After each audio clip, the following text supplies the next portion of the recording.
lot of the same things from last night I felt as I watched it again today with a chance to review and talk through it with the staff. There were some positives that I'd like to point out to start here. One of them would be, we had 4 rookie starters in that game, which was good. Those guys did a good job. I was excited to see them perform and it not be too big for them. I was really pleased with a lot of the things that Cam did in the game, which is really important. He operated well. He managed the game. There's definitely some things he's going to learn from that I think are going to be really critical for his jump from week 1 to week 2. But the operation and handling the environment and his poise was really impressive. So that part was encouraging. I'm excited about that. Had a couple of offensive miscues that I think could have resulted in some potential big plays for us that we didn't connect on. We got to clean those things up. I think we had some opportunities to be smarter with the ball when it came to the sacks and things of that nature in the fringe areas. Got to do a better job there. We'll get that fixed.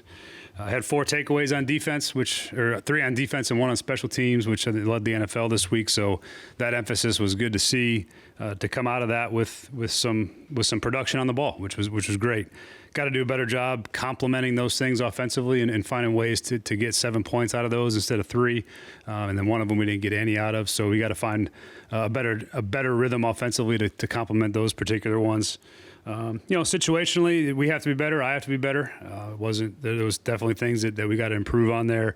Some of the third downs, we spent most of the day in 3rd and 7+, 3rd and 10+ against that defense. And that was one of the key parts to our ability to win, was to stay on track in those moments. And we didn't do a good enough job of that offensively overall. Tough environment on the road against a good football team. I thought our guys battled. I think we played with great effort. But you win by doing the small things, and I think ultimately we didn't do enough of those things over the course of the game, particularly when it came to the penalties. Those were a couple of them inexcusable. We can't have them if we want to win football games in this league, and it wasn't that part. We got to get cleaned up for sure, and we'll be better there. And again, I know you guys are all here for the conversation about the play with Ellick and challenging the play and what I said after the game. And look, ultimately, my interpretation of the rule was wrong. I'll own it. We should have challenged the play, and that's pretty much all I can say about it. Is I'll own the mistake. We should have challenged it, and that's where it stands. So other than that, you guys can go ahead. With that being said, obviously there are other people who may have been able to tell you, hey, go ahead and challenge that. What happened there? That process and how those things get relayed, I'll keep those in-house. But I'm the head coach of the football team, and my job is to make those decisions. And I didn't do a good enough job in that moment. I should have challenged it, and it probably would have resulted in a potential explosive play. So should have challenged the play. But your interpretation of it being incorrect, the interpretation of Rob in your ear is also incorrect. He's there to correct you or counsel you, and he's also not getting it right in the moment, correct?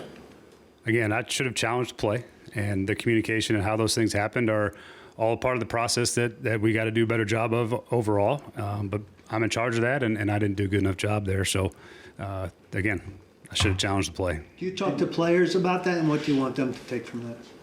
Yeah, I think what they should take from is the same thing I asked from them too, is to take accountability for a mistake or for a play that they didn't make or needed to make or didn't do right, and make it right. And I think that's my job as a head coach, and I'll make it right. You touched on Cam. What were some of the things that you liked about him most, and some of the things he's got to do better at moving forward? Yeah, the things that I liked about him most was just the poise in the environment. As a rookie in his first start against that defense, and he was under some duress, and I thought he did a good job protecting the football. He managed the protections. He managed some difficult third downs. Would have liked to see us help him a little more around him. We dropped, I think, 4 or 5 passes that would have helped us a lot. Would have made the day feel a little bit different, I think, had we connected on a few of those. His ability to manage the protection game was really impressive for a young player. I thought that was really encouraging. And then he never got rattled at any point, even though it wasn't certainly our best performance offensively. His ability to continue to battle and stand in there was impressive. And I think we're going to be a lot better for it. There's a lot of things situationally for him, those fringe areas. Him and I, both from a play caller and a quarterback, got to do a better job of making sure we put ourselves in a better position. and not get knocked out of those. We did, twice, I think, get knocked out of some range there that we got to do a better job. So it was a good learning experience for me with Cam and a real thing, calm plays for him in a live environment. But all the things that came out of it, I'm really encouraged by and excited about. Head coach in the NFL That play's been and around not for a long knowing- time, and Hold on. Go ahead, John. Start over. Yeah, on the Iron Man play, I mean, that rule has been in effect for a long time. I guess in retrospect, are you surprised yourself that you didn't know the correct interpretation of that rule? Yeah, I think I got a little more clarity on it now at this point. At the end of the day, those things happen really fast, and you're starting to get ready for the next play call, and you're waiting on information from what the look looks like. And look, I misspoke on it after the game, and I'll own that. I'm aware of the rules. I understand the rules. Just again, a mistake that I made that I gotta correct, just like I'd ask our players to. So you say that you misspoke yesterday, but at that time you knew that one elbow equaled 2 feet. Say that one more time. So yesterday when you misspoke on the rule, you did know at that point that one elbow equals 2 feet. At that moment, Yes. yeah, I think at the end of the game, I was worried about a lot of the things that went wrong in the game, and the heat of the moment, the frustration of it after the game in the press conference, I think is, again, I misspoke. I'm well aware of the rule. I understand how it works, and the way that I articulated afterwards was incorrect. And I understand the rules of this game pretty well. Brian, the sequence right before half, you've got a rookie quarterback on the road in the opener. Hindsight, maybe smarter to just take and try and get out of there and take that lead into the halftime and not let the Denver have a chance at the ball again? Sure. There's every game has plays as a play caller that you want back. There's always situations that you think about, you could have called this instead of this, or that play instead of the other one, and those things happen often. That's every play caller, I think, around the league, and I'm no different. And so there was a moment there that on 1st and 10, took an aggressive throw, tried to get one down the field to Alec running across the field. We gave up a pressure, and then I tried to throw essentially a screen that would keep the clock running and have the ball in bounds, and we didn't execute that very well. And then the third down, certainly could have run the ball in the third down there. Was hoping to keep the clock running on that second down play, and then again in the third down play, could have had a better selection, certainly. On that screen, it kind of looked like 3 guys weren't, like they thought they were blocking, or what were those guys doing over there? Who was supposed to be facing the quarterback? One of them was supposed to be facing the quarterback, and 2 were supposed to be blocking. Was there confusion there on knowing who There was was, doing what? yeah. Brian, you said yesterday that part of that sequence was you wanted to be aggressive. Yep. And that moment, was the aggression because you thought you could score from the 7-yard line in a minute, or was it because you thought you really needed to get a first down with one play, otherwise they'd get the ball? That was the intent, was that I knew they were going to be in man coverage. We called a play that was designed to go beat man coverage. We had Alec across the field, and I was trying to see if I could took one shot at a place that I felt pretty good about what we were going to get, and I liked the play call in the moment. And we had a shot to hit it, and it would have been a pretty good explosive gain that maybe would have gave us one more chance to see if we could get into field goal range, with 1 or 2 more plays, and with timeouts in our pocket as well. So, yeah, I mean, it didn't work. So, yeah, certainly in hindsight, you get criticized for it, and that's fair. So, yeah, that's all I can really add to that. Asked about the 2 sacks after the muffed punt yesterday. You said you needed to see him. Yeah. Did Cam have places to go that were safe on those 2 plays? Yeah, there was. Those, we got beat pretty quick. It's also, I'm not going to put that all on Cam. I think the pressure was happening fast, and the ball on both those plays could have definitely had quicker answers, certainly. The first one would have been tough. The outlet there in that particular throw would have been to Tony, and Tony got stuck trying to get out.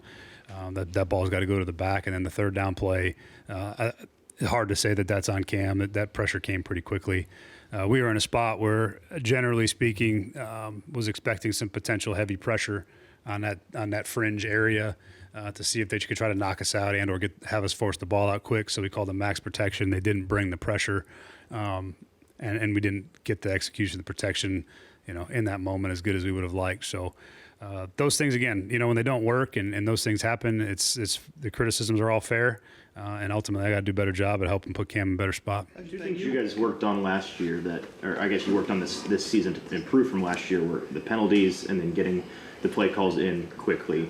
When you struggle with both of those in the first week after spending all off season focused on them, do you change anything about your approach to trying to make them better next week? I think the penalty part, that part was frustrating, certainly, to have that amount and some of the types of penalties. Those are things that I was hopeful that we had grown past, and that the emphasis on it would show up for us. There was no indication that obviously that would happen the way it did, but they were big. They were critical penalties. I mean, there was some major third down penalties. The holdings are subjective. They get called every game. You're gonna have some here and there. Some crews call more than others. But yeah, I was disappointed by that, and the amount of work that we put into it to have that show up in that opening game was definitely disappointing. And we just got to keep going through the process. I mean, there's no shortcut to eliminating those things. You show them, you're accountable to them, and you make your coaching points and you keep moving. It's just like any play, any technique, anything that you're trying to emphasize, you keep at it. And as far as what was the second part again? The play calls in. Again, I think our biggest issue in the play calls was the tempo back into the huddle. I think we're getting back a little bit later. We weren't good enough tempo wise in that regard. We'll emphasize that. That'll be better. Loud, trying to get in and out of the huddle. Didn't give Cam enough time a few times to operate. And I think that's me as a play caller, and that's our tempo in the huddle, into the huddle, and out of it as well. So definitely something we got to get fixed for the next road game. Let's take a couple more, guys. Can you explain the necessity of the pitch count with L'Jarius, and what exactly is the benefit of saving him at this point in the year when the game's capped now? It's not really about saving him per se. It's about the loading coming off an injury and very limited practice time. And when you've practiced for a really short amount of time, we track all the GPS volumes and all the work that he's gotten in. And, he had worked up to a particular volume that we felt comfortable where you're not pushing past that strain. And there was a cap put on that. And look, it's frustrating. It's a frustrating thing for guys when they get ready to go play in a game. That's not easy for them to do. That's not something that is usually very smooth at the end of the day, because once they get in that mode to go play, they want to play. But organizationally, from a health standpoint, over the course of time, over the course of 17 games, you put yourself at risk when you just go in there to a game and you play 65 plays. The risk of injury, especially soft tissue, goes way up. And that was part of the thought process in that was that, we're going to build the load back up because he hadn't had a lot of practice time in between. So would have loved to see him play more, certainly. And I think he's going to keep building into that ability to play for an entire game with the limited work he's had up until this point. Will he be able to do that as early as next week, do you think, or will it take maybe another week? We're going to see. We're going to see how practice goes. We'll increase his load in practice again this week. He'll go more. He'll practice with more reps and more volume, and we'll see what that looks like by the end of the week, and we'll make a determination for the game. And that's a collective determination is made between all of us, training room, Mike, myself, and we try to do what's best for the player for the long term at the end of the day. Times that guys early, at least, didn't seem to know where they needed to be alignment-wise. Cam was looking behind him, pointing guys around. Am I mistaken on that? And what's that? We might have had one. We might have had one or two, but I think if you're talking about like moving the running backs and stuff, we move our backs for protection purposes quite a bit, especially when they get into some of those 6-man fronts where they got two backers mugged in there. Like we'll move the backs around and we'll check protections and things like that. So a lot of that was probably that. These were some receivers. I felt like no. Some of it was it different than motion? There wasn't really a lot of those. From my point of view. Frankly, maybe like I said, one or two. If you point them out to me, I can tell you if they're accurate or not. Last two, guys. Given Joey's day yesterday, his big leg, he banged one through easily from 68 in pregame. Those two drives in the fourth quarter, how much thought did you put into sending him out there on one or both of those, considering one would have given you the lead and the other one would have made it a 5-point game, which also would have been helpful? Yeah, those were conversations. I think the biggest issue was the when we got knocked way back. That would have, I think that last one would have been pretty significant. Yeah, those are conversations we have. We felt a little bit better about the going the other direction as far as the pure distance. And then again, we were a little bit concerned too if that does end up short. You know, they got one of the best returners in football out there that they're going to put back underneath the goalposts. And if you are short, those are just the risk reward you weigh when you take those deep shots. But certainly it was part of the conversation. Guys coming out of the game that you'll have to monitor this week? We'll have a few that we got to get through today and tomorrow. And I'll give an update Wednesday. The only one that right now we're going to probably really monitor is just to see where JC's at by Wednesday, and see how that he's kind of been battling the same thing for a little bit now. So that one's probably the biggest one at the moment, but I have no further clarity on it. With Cam and the ability to check in and out of plays, you know, he said that he has that freedom. He didn't have to because for the most part you guys had him in the right situations. Where is he as far as that freedom? Like, is that something that you're going to continue to ramp up, or is it kind of where he is? Yeah, no, he's got freedom. He checked one or two things yesterday. When you give the quarterback that freedom, there's an understanding too that when you check plays at quarterback, it's not necessarily always trying to check for the big one. You know, the check is generally to try to keep you out of bad plays, and that's something that he's learning. He's got a mentality of like, I want to go try to score. And so that's a work in progress as far as when and where and what to check and why. But we're building that. And I think that's one of Cam's superpowers. That's one of the weapons that's going to make him a really good player in this league is his ability to operate at the line of scrimmage and manipulate the offense the way he sees fit. And those are things that we're just kind of continually working on. And he's got the freedom to do it, though. And he did it a couple of times yesterday. And the most impressive one was really the end of the last play of the game.